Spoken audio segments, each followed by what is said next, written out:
Parents deny probable cause of son's obsessive behavior. Dear Abby, my nephew, Vincent, is 16 and has had problems with obsessive hand-washing for years. I have enough professional experience to strongly suspect that he suffers from obsessive-compulsive disorder, OCD. My brother and his wife refuse to believe their child has a problem and will not take him to get help. My nephew's hands are chafed and raw, and his parents reprimand him for this behavior when he really needs professional help. His mother is the biggest problem. She nixes all issues that suggest a problem, and my brother will not stand up to her. What can I do? Signed, Worried Aunt in Florida. Welcome to the vocabulary lesson for obsessive behavior. Let's get started.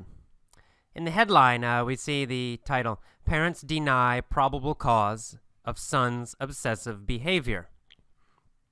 To deny is to say something is wrong or you don't believe it.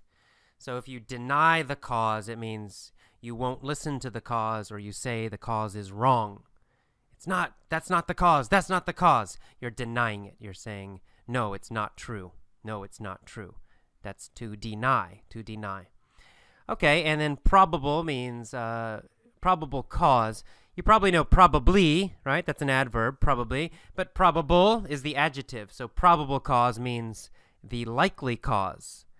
It means it's not 100%, but maybe, 90% we're sure, 90% that this is the cause.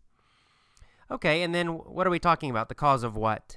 We're talking about the cause of their son's obsessive behavior. So behavior is how you act. Obsessive is to do something too much. You focus on only one thing. Now, it can be a verb, to obsess. To obsess, it means you focus on one thing and you think about it all the time. For example, if I obsess about studying English, it means every day I think about English. I wake up in the morning, I'm thinking about English. Must study English. At lunchtime, I'm thinking about English. Must study English. You only think about this. That's the verb to obsess. If you use it as an adjective, we say obsessive. So obsessive behavior means doing something all the time. For example, somebody washes their hands a lot. Like every 5 minutes, they wash their hands. And then they touch something on a desk. They wash their hands again. Then they touch a person. They wash their hands again. They're washing their hands all the time. This is obsessive behavior. It's doing one thing too much or all the time. Okay, and then in the first paragraph of the letter, we say that a woman says that her nephew has problems with obsessive hand washing. That's what I just described.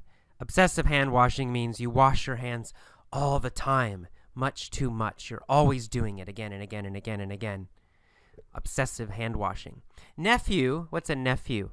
A nephew is your sister's son or your brother's son.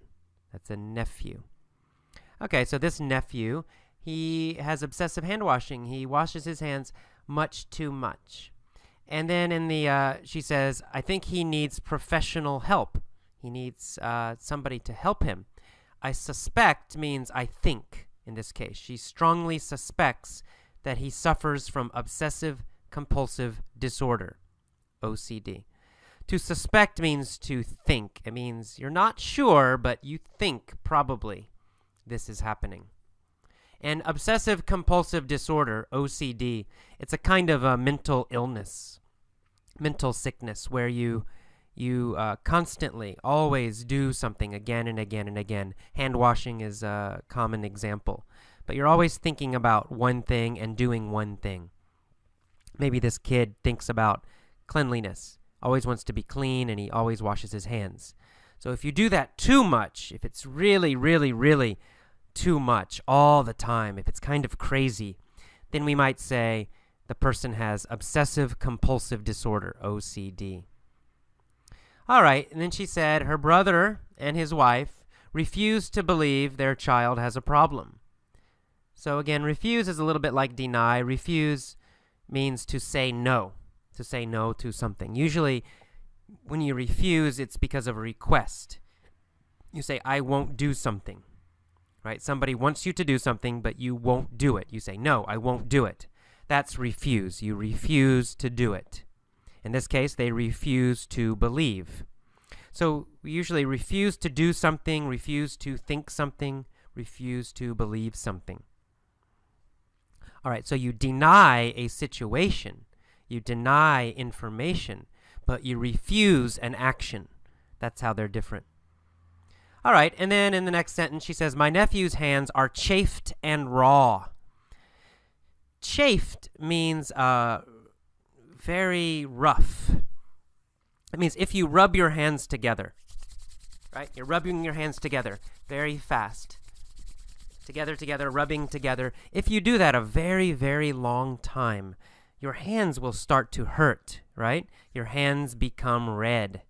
Maybe they get a crack. Maybe they start to bleed, right? It becomes painful if you do it too long. Well, that's called chafed. Chafed. It means your skin is hurt from rubbing, from moving against something else. So it's not like scratched. It's similar to scratched, but scratched is usually like one line, right? Scratched with a knife, scratched with scissors. It's one thin line. Chafed usually is a larger area, like a bigger area, like all of your hands can be chafed, or part of your legs can be chafed. It's rubbing against your pants maybe, and rubbing, the skin becomes red. The skin hurts a little bit. We call that chafed. And sometimes we'll say the skin is raw. The skin is raw in this situation. And that also means the skin is very red and painful. So chafed and raw are quite similar. Okay, and then she says that the boy's parents reprimand him for his behavior when he really needs help. To reprimand is a little bit like criticizing, but it's a little different. When someone does something wrong, you reprimand them. So to reprimand means to tell somebody they did something wrong. So you say, stop washing your hands so much. That's bad. Okay, I reprimanded him. Or maybe you steal money, and then I tell you, that's bad. You stole the money. You should not do that. Okay, I'm reprimanding you. Reprimanding is different than punish. Punishing is you actually do something to the person. But reprimand, or to reprimand, just means you say something. Okay, it's only talking. So that's how reprimand and punishment are different. All right, and then finally, last paragraph, she says, his mother's the biggest problem. She nixes all issues that suggest a problem. And my brother will not stand up to her. Okay, to nix, N-I-X, to nix something. To nix means to, it's kind of like to destroy it, or eliminate it, or get rid of it. And usually it means somebody makes a suggestion, and then you shoot the suggestion, right? We sometimes say shoot it down. You immediately you say, no, this is not true. No, we will not do it.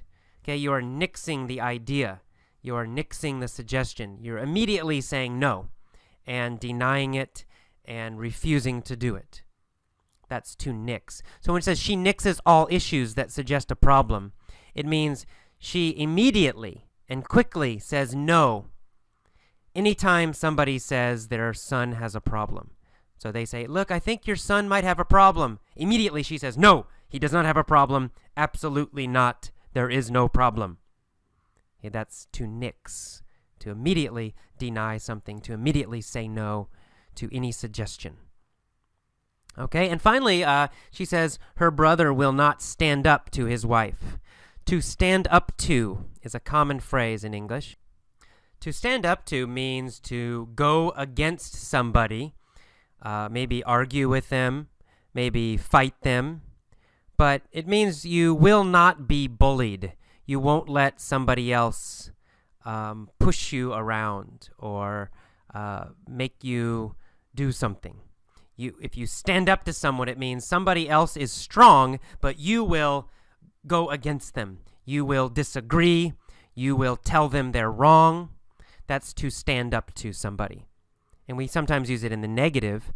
If you say, he won't stand up to his wife, it means he always says yes to his wife. If his wife says, wash the dishes now, he will say, yes, yes, okay.